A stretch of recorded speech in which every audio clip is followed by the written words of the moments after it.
The way to think differently is to act differently and get comfortable with being uncomfortable. Welcome to the Unlearn Podcast, where host Barry O'Reilly seeks to synthesize the superpowers of extraordinary individuals into actionable strategies you can use to think big, start small, and learn fast, and find your edge with excellence. Here's your host, Barry O'Reilly. Welcome to the Unlearn Podcast, and this episode is the season finale of Season 1. So I decided I'd do something a little different. Instead of having guests, I thought I'd open myself up to an Ask Me Anything, where I reached out to people across my various different social media channels to ask questions of myself, the program, or things I thought they might want to be curious to learn to unlearn. I have to say, the questions have been pretty diverse and pretty interesting.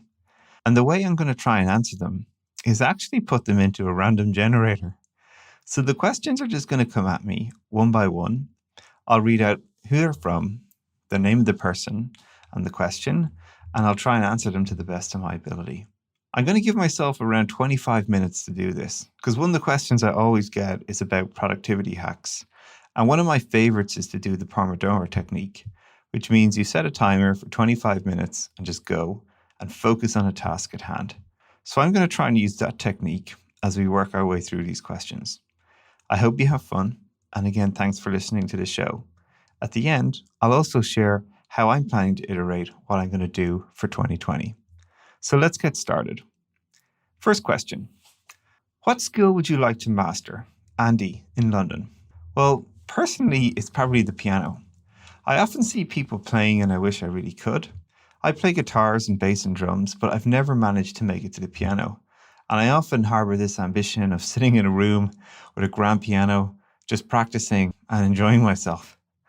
From a professional point of view, it's probably pivot tables in Excel. I often work with people who do amazing things in spreadsheets that I could only dream of. Everything from prototyping algorithms to looking up complex information and referencing many sheets at a time. And it's one skill I think that I'm always really envious of and wish I had that ability. So yeah, pivot tables. There you go. What takes up too much of your time? Helen in Melbourne. Noisy notifications. It's either Slacks or robocalls in the US. I think all these ideas of interruptions that aren't very specific and take me out of my flow are really frustrating. And, I try everything. I turn off a lot of the prompts to the point where I sort of wonder why I have any of my devices. None of my notifications are turned on in my email or when I'm working. I don't think I've had my phone ring in about 3 years. But yet I still find ways to get distracted by this constant noise. So again, one of the things, like I said at the top of the show, is like this idea of getting to deep work or focused work is a real important part for me. And a lot of what I try to design is opportunities just to go deep and not to be too much context switching or interrupting when I'm doing it, because the cost is just so high. And obviously I limit the amount of work in progress I have. How do you measure success for the podcast? Caroline in New York.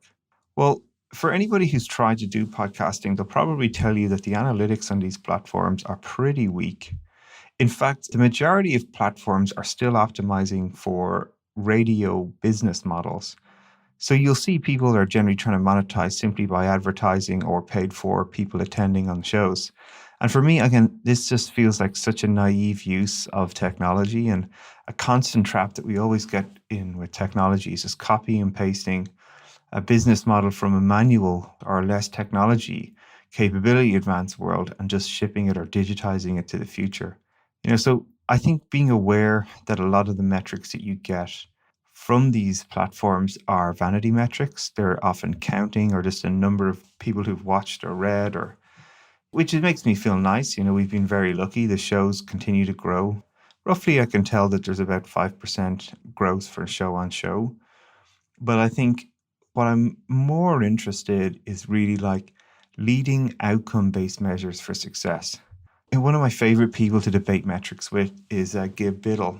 He was VP of Netflix, and we did a show together at the start of this season. And we're often emailing one another with new and interesting ways to measure specific behaviors and outcomes we're aiming for.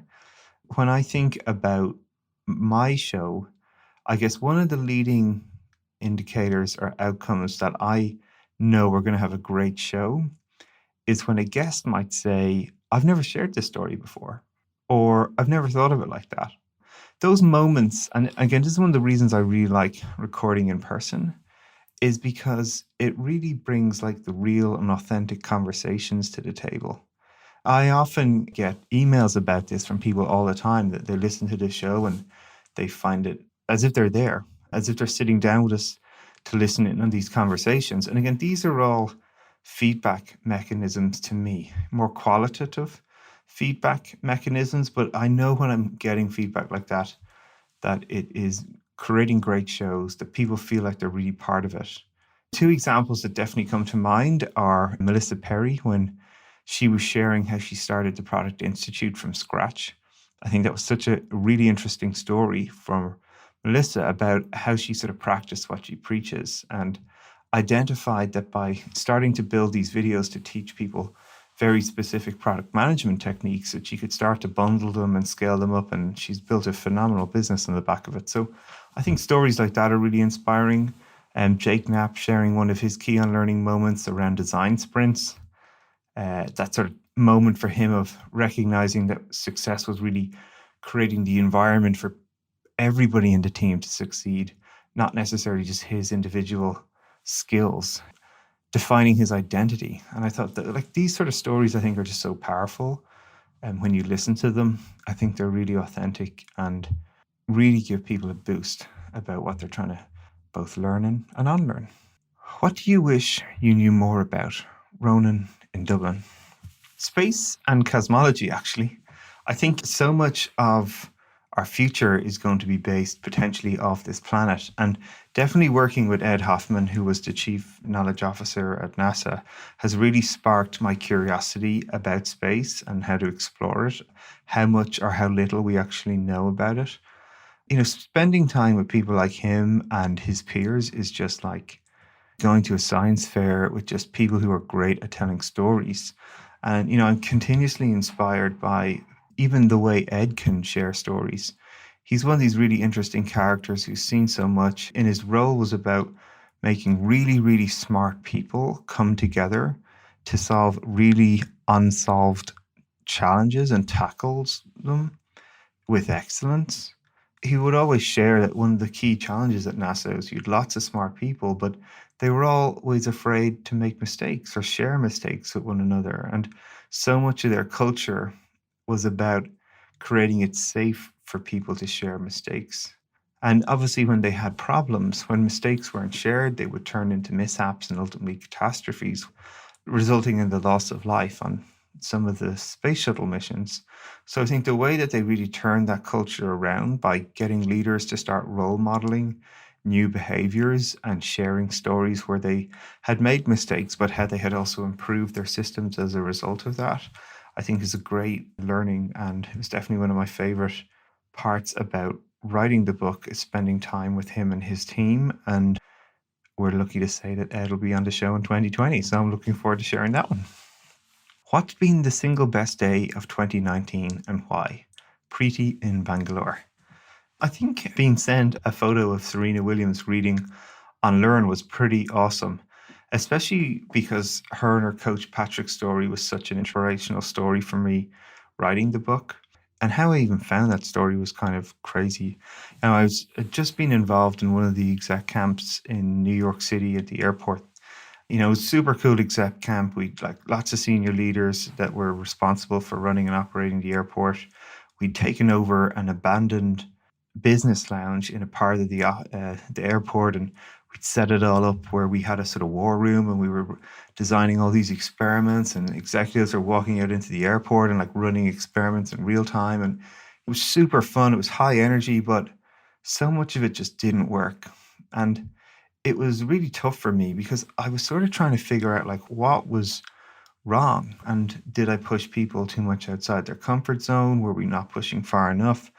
And at the end of that sort of first week, I was sitting on the plane in New York about to fly back to San Francisco. And, I was sort of watching the TV, and there was this sort of story about Serena Williams. And the sort of trials and tribulations that she had gone through, and much of the things that had made her successful initially in the early part of her career were starting to limit her ability to succeed in the stage that she was at in her career. And I think that was just like such a sort of unlearning moment for me, is to recognize, like, what did I need to start to adapt in myself to make me achieve the outcomes I was aiming for, but also the teams I was working in on these exec camps. And I think that was just a great inspiration moment for me, and really nice to sort of close that feedback loop at the start of the year, just after the book had came out. And there was Serena preparing for the Australian Open, reading Unlearn. And it was a really sort of inspiring and nice sort of closed feedback loop for me. It's not often you get those. I also enjoy Serena still continues to get to these Grand Slam finals, and she's just missing out. But I imagine her persistence, which again is such a great quality of her, is going to be the thing to help her succeed. If you could be anywhere in the world right now, at this very moment, where would you be? Angel in Hong Kong. Hiking in Patagonia. That's pretty much what comes to mind pretty quickly. Why do I like hiking? Well, every year, we spend so much of our time being distracted and things getting in our way, and constant attention economy is like very challenging and frustrating for me. I feel like I never really get to embrace slow thinking as opposed to fast thinking. Daniel Kahneman wrote such a phenomenal book upon. So one of the reasons I really like hiking, and especially going and doing it for a couple of weeks, either in the summertime or, is none of your devices work. One of my favorite things this year, I went hiking in Glacier National Park for a couple of weeks. And the best thing was that it was just me with my thoughts, just reflecting and walking and exercising and fresh air and amazing things to see. It's one of the most amazing parts of the world I've ever seen. And it just gave me such inspiration, such great time to reflect.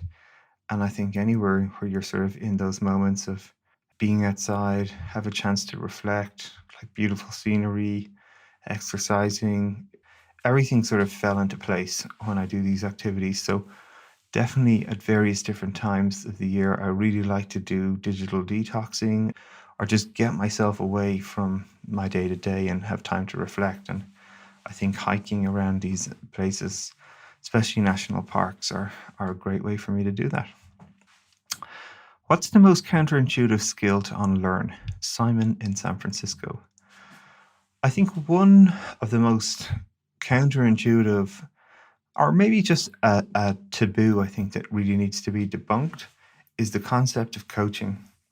Now, often, when I talk to people inside organizations, coaching is often this odd taboo where people see it as a issue, or only people who are being performance managed or underperforming are the ones that need coaching.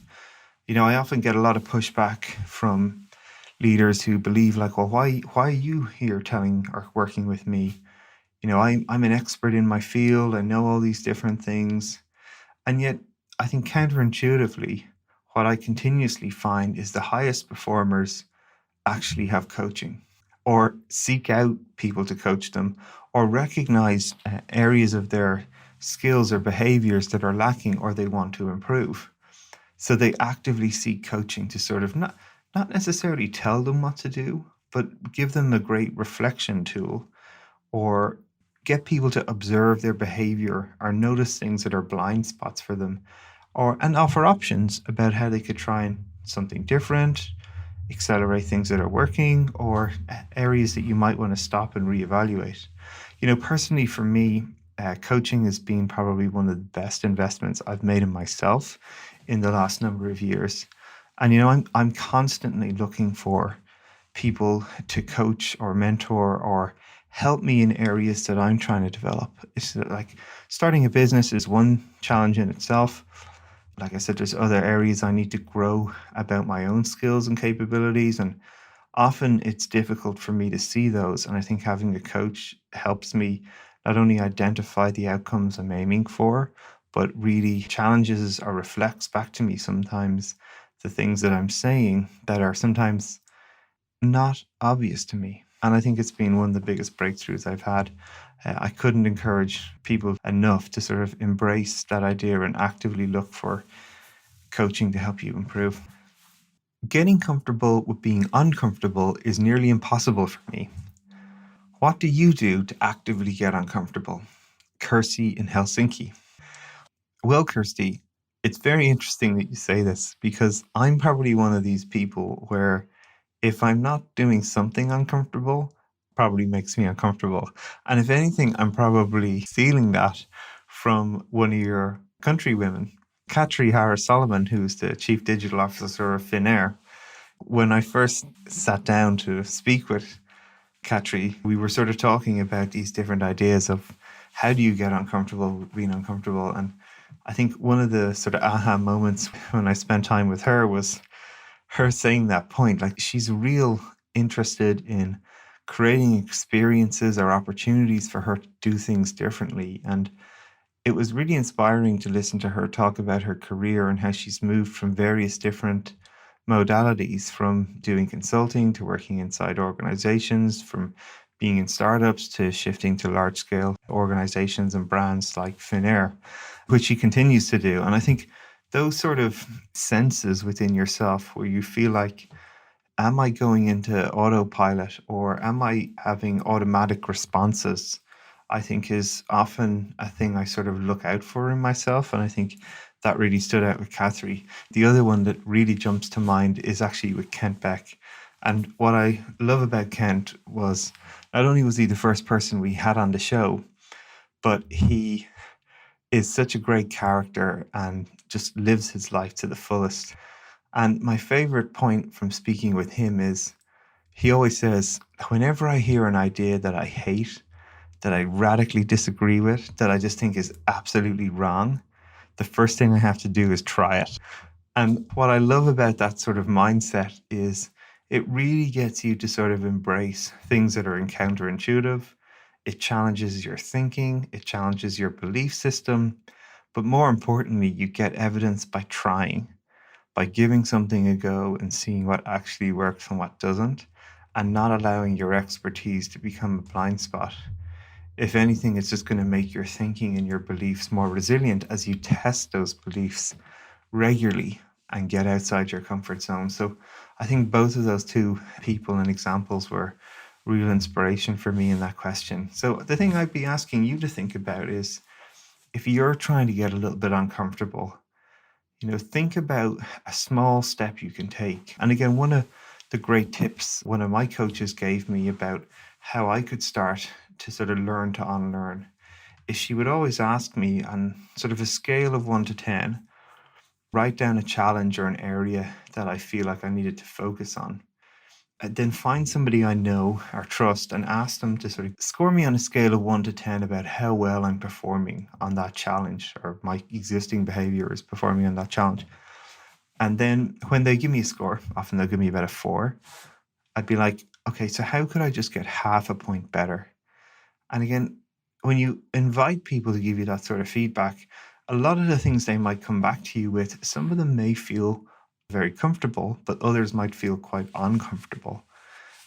So what I would always encourage you is then pick something that feels like just on the edge of your comfort zone. And because this is somebody you trust, there's safety there, and you can explain to them that you're trying to improve and embrace aspects that might be more uncomfortable for you. And just getting half a point better means you're just trying to improve a little bit, and make them aware of that. And then pick one of those behaviors that's slightly uncomfortable, try it for a week, and then catch up with that person again and ask them for feedback. Not only with how you've performed, but it would also give you a little bit of feeling of success that you've tried something different, or you've started to embrace getting a little bit more uncomfortable by starting small. And I think that's a really important part to think about.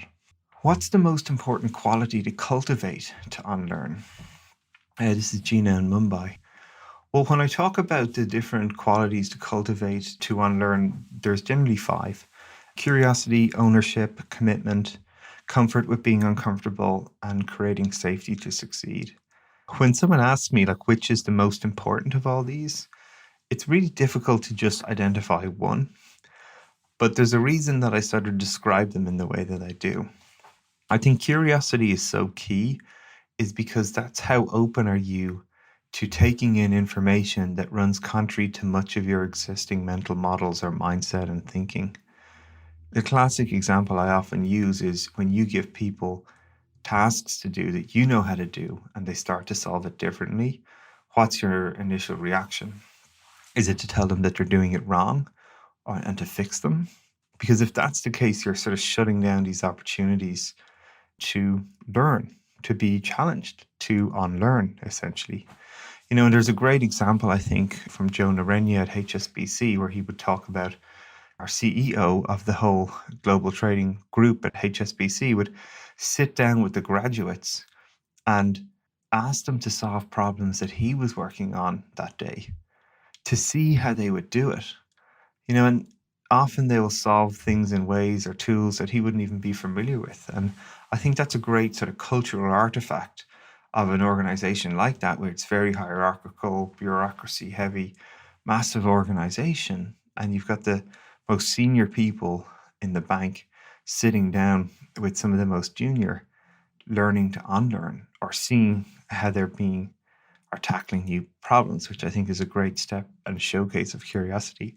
Ownership then is such a key point, because quite simply, if you're not going to own the results, if you're not going to look at yourself and say, what could I do differently? When I was sitting on that plane flying back from New York at the end of the week one of the exec camp, and I had to own it. I had to own that we were not living up to the expectations that I'd set for myself or the outcomes we were aiming for with the camp. And I think, again, that was a huge unlearning moment for me. And until I could really own that, I couldn't improve that. And I think it's really important. Commitment is always this idea that you're going to have to try things that you suck at. That's what persistence and deliberate practice is all about. Getting into the habit of just constantly practicing trying new things is such an important skill. We're constantly going to face more uncertainty and tackle new challenges. So doing that in your work, I think, is super powerful, and practicing it. And as I said, I've just spoken about comfort with being uncomfortable and why safety is so important.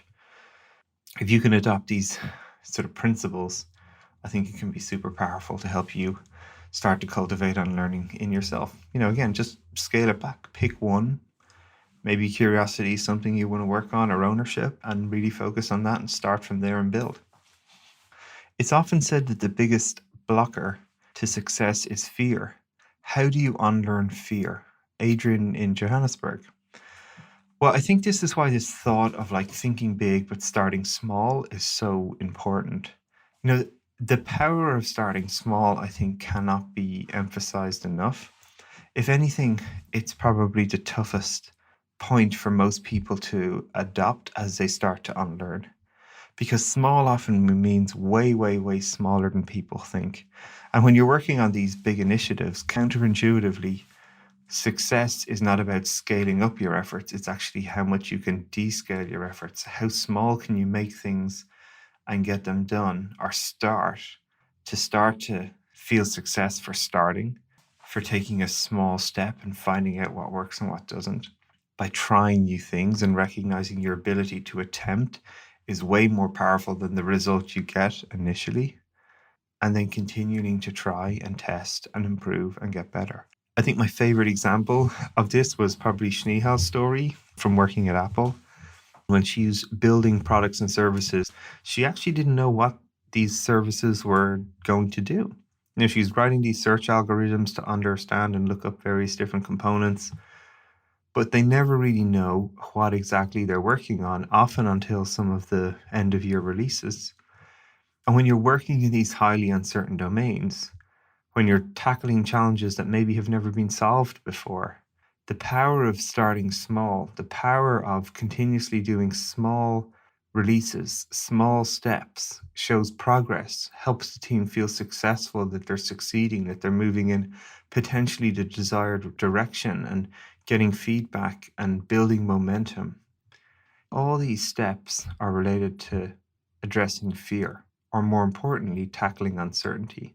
Because the more evidence you can create with these small steps, that change is happening, that progress is being made with tight and fast feedback loops, that you can learn if the steps you're taking are even moving in the direction you believe is correct, to feel successful.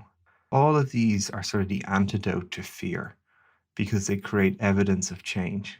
And I think that's probably one of the most powerful moments I would really encourage people to dial into, is the power of small is the best antidote to fear because it creates belief, it shows evidence, and it makes it safe to fail.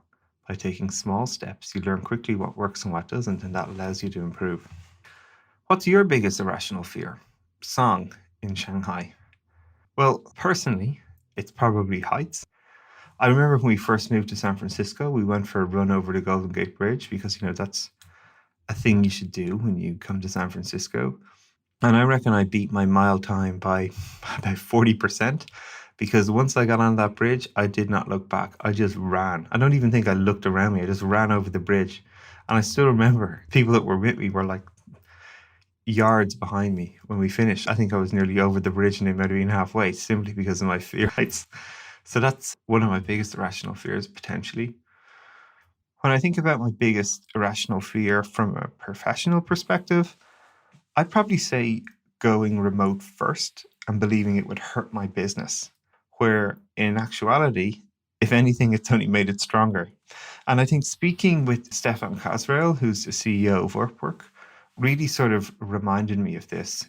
We're in a society now where we're much more connected, where technology is advancing, where our connectivity is in many ways overabundant. And in many ways, as I said before, our attention economy gets in our way because of our connectivity. But also the flip side of that is it allows us to connect and work and collaborate with people in ways that we've never dreamed we could do before.